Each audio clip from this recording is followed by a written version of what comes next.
2025 hunting season starts out with a risky one, like risky. We were gonna fly into 5,400 feet and chase caribou for a week. The crew and I spent weeks planning our resources that we actually needed to make sure that we were gonna be comfortable and successful at that if weather completely turned sideways, and it did. Kenny's doing a last minute clean, and we were at the turnoff. Almost forgot to fill the gas tank for the boat. We might be a little bit overweight on this trip, but we'll see. This float plane is actually a logging truck. You have to got that for. We know a guy. We know a guy. After 1,100 kilometers of driving, 2 float plane flights, 600 pounds of firewood flown up to 5,400 feet, we finally got to set up camp and begin the hunt. Well, Darren, we made it. We are here again. And there's no snow. Yeah, actually it's pretty damn nice weather. We've flown into this location earlier before, and weather has been horrible for us. So it's been years of lessons and a lot of weeks of perfecting exactly how we would set up camp so that we could actually get out of the weather and really enjoy this hunt if weather went sideways. So we got Ken and Darren, and we're kind of set up in here.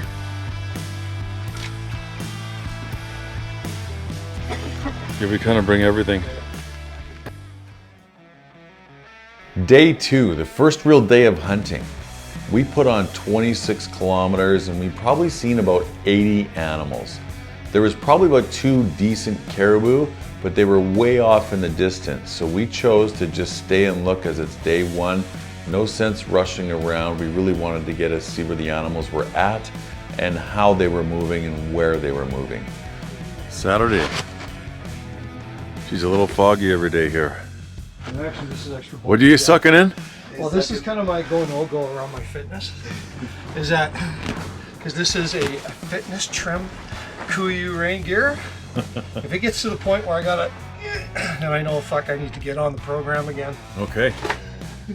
So we're doing good. Ken's proving ground. If he fits in his clothes, we're okay. If he doesn't, he's staying home next year.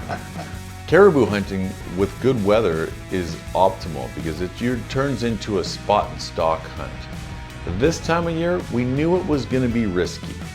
It was going to be cold possibly, with snow blowing sideways, rain. We had no idea the extreme weather that we were faced with. Well, it delivered.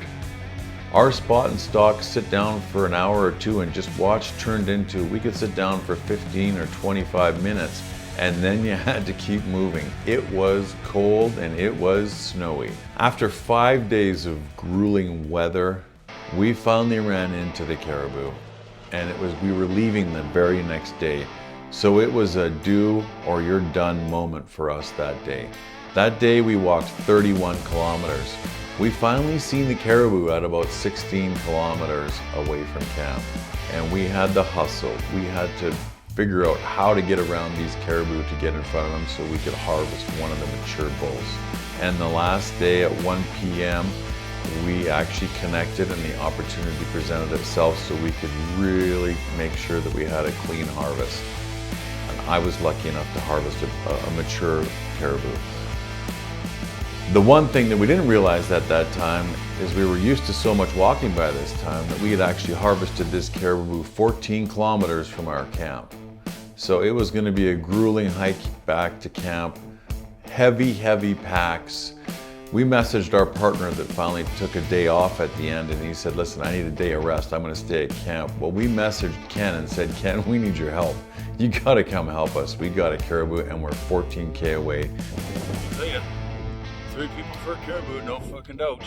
We left camp at 7:30 this morning, and right now, what time is it? 20 after 7, so she's been a long day on the boots. Totally, what do you boys say? Totally roughing it. 5,400 feet. Hard. There's a couple inches of snow. I see wine, I see Jura, I see happy guys in lawn chairs. I'm just looking at that pole going in and outside the wall.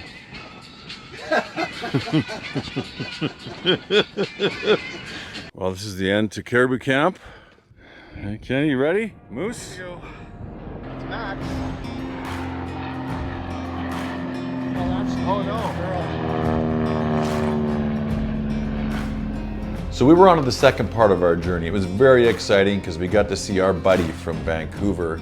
He flew in from main camp, but we were really happy to be off that high elevation lake and be warm and not be blown away every single day all the time. This lake has produced giant bulls for us for many, many years. We weren't sure what we were going to get into. We haven't been here for a long time, but we had a really good idea in past where the moose were hanging out, or at least where they were traveling. Yep, it's Moose Camp first morning. We have a new participant. Scott's joined us. Forgot his high-vis vest, but that's okay. We know who he is. Exactly what we had thought would happen, happened. Scott got to call in his first moose and harvest his first bull moose, and it happened right in front of him. It's almost as if we knew it was going to be this way specifically, so he was a happy camper. The unfortunate part is when I got there, Scott had shot the moose and it landed right in the water. Man, oh man, does that create a whole bunch of extra work. First of all, how do you get a moose onto shore with just two guys? It's an impossible task. So we decided to turn the Zodiac around, run it backwards, and haul that moose all the way back to camp. By the time we got back to camp, it was an hour and a half after dark, and we had this full moose at the base of camp for us to, take apart and harvest all the meat. It was really handy having it right at camp, but it also created a bit of mess at camp that we had to clean up to make sure that we didn't have any bears coming in. This lake has always been one of our favorite places to go because it always has a bit of northern lights, sometimes a lot of northern lights, but it has really good views and really good pictures. The fog on the lake in the morning, it has that smell. You get that real fall crisp feeling when you wake up in the morning. You scratch on the boat and there's a little bit of frost on the boat. It has the making of like this special place that makes you have that feeling of like, I can't wait to get back there. And that's what we all enjoy about this place, is it has those beautiful views. So the moose hunt turns a little bit quiet. The moose just shut up and everything toned right down for a couple of days. The grayling fishing was absolutely awesome. So every day or every afternoon we'd be back at camp and the grayling fishing tournament was on. So we really enjoyed that part of the trip in the middle of the day.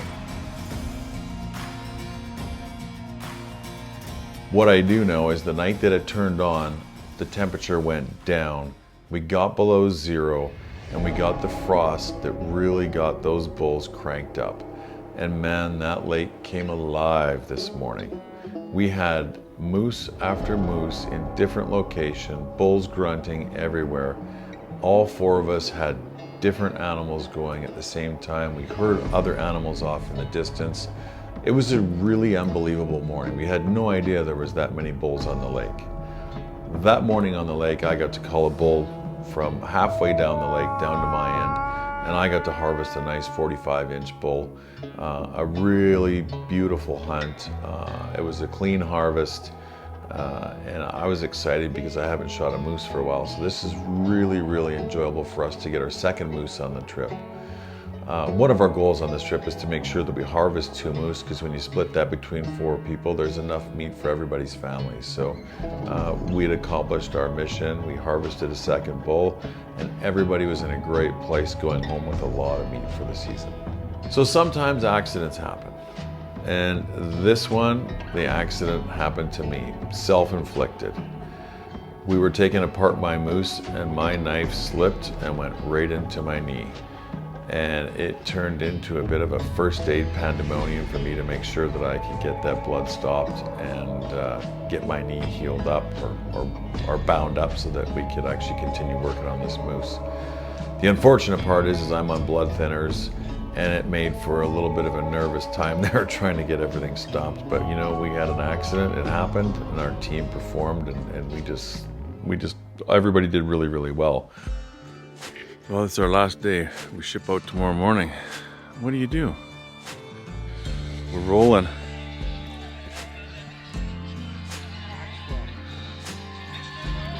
What do we say, boys? This is a pretty sweet day. Pretty sweet day to have a nice finish. We had a break the next day, which was fantastic, and the next morning we were flying out. We flew for them to come and pick us up a day early. So we all went out for an evening hunt. We thought, man, if there was that third moose around and it just happened, maybe we would get lucky again. Well, it happened. Everybody went out for an evening hunt. The two guys that went out hunting, that hadn't shot a moose yet, while they were out hunting. Well, Scott and I, the young guys, we hopped in the boat and we thought, well, we'll just go for a spin around to this spot and see if we can call in a moose. Well, we called the bull moose right into camp, and it was a really stunning night. Scott had never seen that happen before, but Scott and I were both tagged out. So we couldn't do anything about it. Darren and Ken were off on their locations and they were having moose fun, but they couldn't get a moose to come right into them. So we had to let this moose go, unfortunately, but it was a beautiful experience to be around. Gotta love it, coming home to my girl. Anyways, this trip's a wrap. This is the last of it. 3 planes already. This is plane number 4 coming. We left a few hanging ropes organized. We always leave some wood for the next guys. It sucks when you have to rush in here and it's rainy and shitty and you do things, so always pay it forward. Maybe it'll arrive for you one day. Here's my ride, gots to go. Last man on the ground. Here we rollin', Max is here. Last bit of gear, and today is it. Got the boat and some stuff. All right, we just finished a big season, or a big trip, and we got caribou and moose. And the reason we do it is this. This place, this man, this business makes amazing treats. So we've got all of our goodies that are already processed. I'm not sure why he takes care of us so good, because he's so busy. But he looks after us like a gem and produces all of our meats after our hunt. So come with me, we're gonna go check out Jurgen. We're at Gary's Deli and we're sneaking in the back door. He knows we're coming to sort our meat out tonight. But he doesn't know we're doing this. So we're gonna go have some fun. Good, brother, what's going on? So, this is our man that looks after all of us every single year, all of our animals. Don't go anywhere else. Gary's Deli, this is Jurgen. And he makes the best meats that we've had. Check this out. Yeah, not gonna enjoy this at all too much.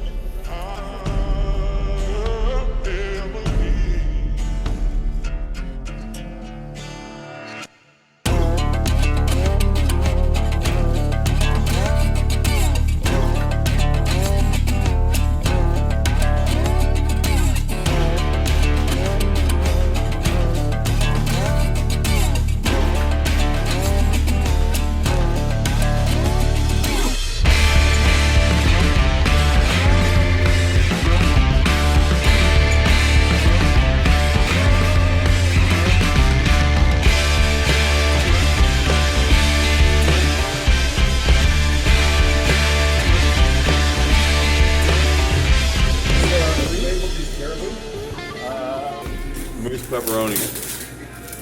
Just roasted over a fire. The best.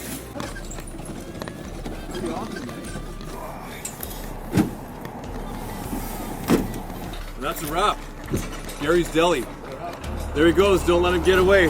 Jurgen, how do we get a hold of you? How do we get a hold of you? How do you get a hold of me? Yeah. 250-376-0832 or Gary's Deli at shaw.ca. Woo! This 2025 caribou moose combo hunt turned into be an extremely successful hunt. You know, I was blessed to harvest a caribou and a moose on this trip, so it was really, really exciting for me. Our crew really enjoyed the trip. Everybody went home with a lot of moose meat. You know, we fly out of the mountains with the 4 float plane flights to come out, so I think there was a total of 9 flights on this trip that we ended up with. And bango, we had an 1,100 kilometer drive home and we had a really successful time. Everybody made it out, mostly safe and mostly sound. And we got our moose for the season, so it was a really beautiful hunt. If you haven't done those fly-in hunts before, I highly recommend them because you get out to places on your own, and if you're willing to walk and willing to get out there a little bit, they're incredibly enjoyable trips that aren't that expensive for resident hunters in BC. Enjoy your season 2025.